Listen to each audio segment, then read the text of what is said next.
When you're backing out your old German car to take it in for an oil change and it reaches into your wallet and takes money from you without asking. Let's get started.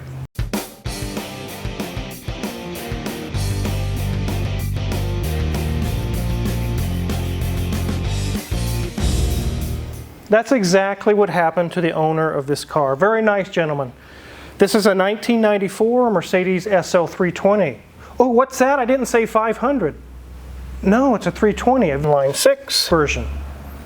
All of these R129s are very, very cool cars. I love these cars. This customer was scheduled for an oil change and a check over and a few small things, nothing serious. Didn't even make it out of his driveway. He said it was Niagara Falls of gasoline all over the ground. He put it in park, turned it off, and immediately called us and said, my appointment, I'm not going to make it. I'm going to be a few days late. I'm going to have to get a tow truck and get it towed in. And he did, and everything went fine. It's here now. Junior Mint's actually working on it, and he got to the bottom of it very quickly. We'll show you here in a little bit what we found. But I've getting a lot of emails lately. One guy just recently said, hey, for my wife, I'm looking for a dependable car. I'm looking at this Mercedes or an Audi. Both of them have over 120,000 miles. I had to be the bearer of bad news. I frequently am. I had to respond and say, the answer to your question is neither. None. If you're looking for a dependable car for your wife for transportation, a German car that's old with over 100,000 miles is completely the wrong car. All the brands, all of them. Wait a minute, you bought me a BMW Z3 with over 100,000 miles. What are you doing to me, Wizard? Is it your primary car? No, it's not. It's No. actually quite fine. These are awesome cars. I love older German cars, especially Cameron from DC Motor Works in Atlanta. Actually, Alpharetta is where he's located. He's a guru on these older Mercedes cars. You guys should go check out his channel, DC Motor Works. They're actually working on one of these right now, doing the whole convertible top job. But these should not be something you're looking for your primary point A to point B transportation, or you're going to work, or for your wife, or for your children. These are not good for that, and they really never were meant for that. What they are is extremely beautiful, very exciting and fun to drive, very enjoyable even just to look at them, very good with handling, very good, some of them are very fast. They are very enjoyable secondary or third cars. Most people that own these have them as a secondary or third or fourth or 12th or 15th car.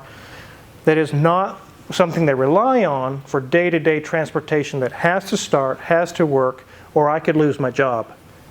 That's the wrong car to choose here. Or an Audi, BMW, Porsche, any of those. No. Let's go ahead and take a look around this really nice R129. One thing we're going to notice as we go around it is in really nice condition. A lot of these are because they're not driven as a daily driver, and a lot of them have very low miles on them. Let's take a look around this one. Aren't these beautiful, Mrs. Wizard? Oh yes, I absolutely love older Mercedes. They are beautiful cars. Really, really nice color too. I don't see a lot of them that are really bright red like this. It's got the wipers on the headlights. It's got dual Mercedes emblems, a large one and then a small one actually up top on the hood. As we go down the side, you can see it's equally as nice on this side. One thing I get from a lot of people who are not familiar with R129s is they say, this reminds me of a Fox body Mustang. What? It kind of does have those vibes to it, but a Fox body Mustang, as far as refinement goes, is a Dodge Omni compared to this thing. Rattle trap, cheap interiors, rough suspension. These things are so nice. Let's continue on around the back. And around the back we have the nice straight looking taillights. You can see it's an SL320 and it's in very great condition. Wizard, I don't think we can get onto this side. No, because the Malibu is in the way, and actually it's for sale. Please contact Crazy D in the office. He'll get with you with the price and everything. We would like to see this move on. It has the seats that have been redone. It includes a lot of parts with it. It's basically a roller, but the Jag engine is there. He has all the details. Go ahead and contact him. We'd love to move it on. And speaking of moving things on, the 308 is leaving. Money's in the bank. Actually have a shipper showing up on Monday. It is leaving to Oregon, all the way out to the Pacific Northwest. Goodbye 308, it's been fun. Hopefully the new owner will enjoy it just as much. Now back to the Mercedes. We've definitely got a close-up view there, dear. It's kind of tight fit in here. It is. I think that's good enough, Mrs. Wizard. Let's go ahead and have you hop into the interior and take a look around. It's looking good in there.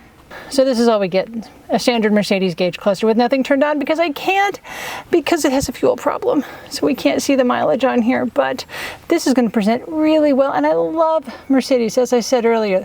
The dash is in really great condition. I know that sometimes dashes of this era, especially if German cars, have the tendency to crack and their foamy guts come out, but not in this case. We have lovely louvered vents. And as we move down, our very classic design for Mercedes, for our HVAC and our radio. Have a lovely little hidey hole here with nothing. He's got it nice and clean. This is, as I tell you, this is a really clean car. It's got some dust. That's about it. As we move down, you'll see we have the standard Mercedes shifter with, of course, all of our window controls for all 4 windows as well. In the center section, we do have our ashtray, cigarette lighter, another hidey hole. They have installed a nice cup holder since it doesn't have one in any other spot. So nice addition to that. And that goes back nicely. As we get to our center section, you'll see that it does open up, and that's probably one of the reasons this is so clean, because he does keep a cloth in here just to make sure it's nice and dusted. As we look at the seats, they are camel leather, just like everything else in the interior, very camel, and more camel. And the seat is in really good condition. It does have some perforated leather in the center with solid on the sides. As we look at our door card, we also have tuft leather in that center section with some nice wood trim by the door handle and where we adjust our seat controls. As we move to our back seat, they're not pretending this has those baby shelfy little pretend back seats with micro, leg room. No, this is a shelf. That's all this is. They're not pretending at all. It has a little bit of foam back there, but otherwise it's in really good shape. Looks like it's been vacuumed quite recently. Convertible top is in really good condition. There's not a lot of marks. There's not a lot of anything really going on. There's no water stains, which can be common on a convertible top. Back at the steering wheel, it has the beautiful Mercedes emblem embossed into that center section, covering up that airbag. Otherwise, that is it. There's no other crazy buttons on here. The only button it denotes is obviously that horn, but that's it. So enough of this beautiful interior. It is time to see what is going on with this car. So before we dive into the massive fuel leak, let's go ahead and look under the hood. The customer stated there's some small oil leaks they'd also looked at while we're doing the oil change. Let me show you what we found. Here's our inline 6. And we have the air cleaner and a lot of things out of the way. What we found was all along where the valve cover gasket meets the head, or the valve cover I should say, especially around the back, it's dripping all down the bell housing and onto the ground. So it needs a new valve cover gasket. It's not too big of a job, but it's not a 10-minute job either. So you have to take all the coils out and valve cover bolts and all that stuff and take it off. Not too bad. Let's go ahead and get this thing in the air and find out what was leaking fuel so bad that it had to be towed.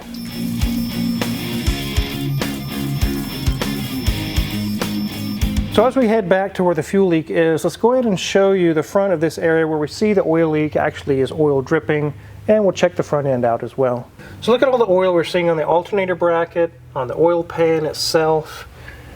Also it's collecting back here, it's getting ready to drip, actually right there. These are all things that could be deceiving. You could say, oh, well, it needs a rear main seal or it needs an oil pan gasket. And actually, it needs none of those. The valve cover way up top is dripping down the block and collecting down here. It's just a valve cover gasket. It doesn't need any of those big jobs done. This wetness that's on the transmission pan is actually blowing from up here where the oil leak is from the valve cover. Brakes are like 80%, maybe more remaining. Sway bar is good. Shock is dry. Everything looks good there. Shock is dry, everything looks good over here as well. Looks very nice. Here's where exhaust it stays as 2 pretty much all the way till it gets to this collector here, then it goes into 1 and out to the muffler. But we're back here where you see this is clamped off. This is the fuel line coming out of the tank. And these are the supply wires to the fuel pumps. This is a very common R129 issue. And this is where he turned on the key and started the car, and it was just gas coming down pretty heavily. Junior was able to find that pretty quickly. He actually has the entire assembly removed. Let's head on over and take a look at that. So this is our fuel pump assembly. It has the fuel filter and everything in line as one unit. These are common for leaking. You see this little thing that looks like a flower shape around the edge of the fuel pump body. Whenever you would turn on the key, both of these fuel pumps would just spray fuel out of the crimp right here on the body of the fuel pump. These have a strange setup. Most cars have one fuel pump, but not these. They have two. So this is where you get a gut punch on your Mercedes and someone says your fuel pump's bad. In your mind, you're thinking one fuel pump. No, there's two. So that doubles the price of the fuel pump as far as the parts. So I ordered 2 new fuel pumps. I've done a lot of these on R129s. But I've actually had customers in the past when they say, you know, we're going to replace all of this stuff that's here. Oh, no. Just do the part that's leaking only and forget the rest. That's a really bad call. This fuel filter has been here probably since new or for a very long time anyway. And let me show you this fuel supply hose. Look at those cracks, guys. It's just begging to crack and burst. Do you want me to put your old hose back on? No. I've been down that road many times with customers. I understand you want to keep the bill low. We quoted 2 pumps and a filter and this hose. And I've learned over the years that you say, we do all these or we do none of it and come pick up your car. That's the only way it's going to be. Because you know, as soon as we replace these fuel pumps 3 months from now, this hose is going to burst or break, start leaking again. The customer's not going to understand that the situation now is no longer what we worked on, it's something else. But it's still in the same area that we worked on. So, you guys did a bad job, you screwed up my car. No, we didn't actually. This entire thing needs to be replaced. Let me show you another reason why this hose is bad. Watch right here. The crimp isn't even that tight on there, it's swiveling. So yes, it's getting all of this. Luckily the labor in this is not too intensive. As you see, it comes down as an entire unit. Then you disassemble the pieces, put all the new parts together, then you put this whole thing back up into the car, and voila, fuel leak solved. Let's go ahead and head back to the underneath of the car and finish out our inspection. One thing I noticed is there's a tiny seepage coming from this differential cover. It is not dripping, it's not causing an issue. This will be something we verify the fluid level, make sure it's full, and then monitor for the next time it comes in. It's not something worth a big teardown right now. But as you see, this would be something some shops would say, oh, you need a new differential. It's going to blow up, it's going to destroy, it's going to cause a wreck. You're going to have to do that today before you leave. It has to be done. Be careful with that, guys. There is nothing wrong here. It's seepage that's happened over the last 20 years. It's not even dripping, so it doesn't need anything done with it. Brakes are about 60 or 70%. The shocks are not leaking. The CV boots are good. CV boots are good. Brakes are 60-70% and the shock is not leaking. Let's check out these tires. So on a vehicle that's not an everyday driver, you're not putting the miles on, you know you have 30,000-40,000 mile tires. That's not the issue on cars that you drive just once in a while. That's going to be something you look at the date. How old are the tires, not how many miles they have on them. Let's take a look. 43rd week of 2019, so these are about 5 years old. They're still good. I wouldn't have any issue with these tires. Now if they were 9-10 years old, it's definitely time to start looking for some tires. But these look fine. Let's get this thing back on the ground. So these cars are very beautiful, but they come with high maintenance. As we saw in the rear end, it doesn't need to be messed with right now. Something can be done later down the line. It's not even dripping on the ground. However, the valve cover gasket is currently leaking, so it does need to be addressed, and obviously the fuel leak. You can keep the prices reasonable on these, on the repairs, as long as you keep up with the maintenance. You know, the valve cover's leaking. Oh, I'm not going to mess with that. I ain't spending the money. Oh, I'm not messing with this. And pretty soon you have 17 items that need maintenance, and it's going to be $500 per item.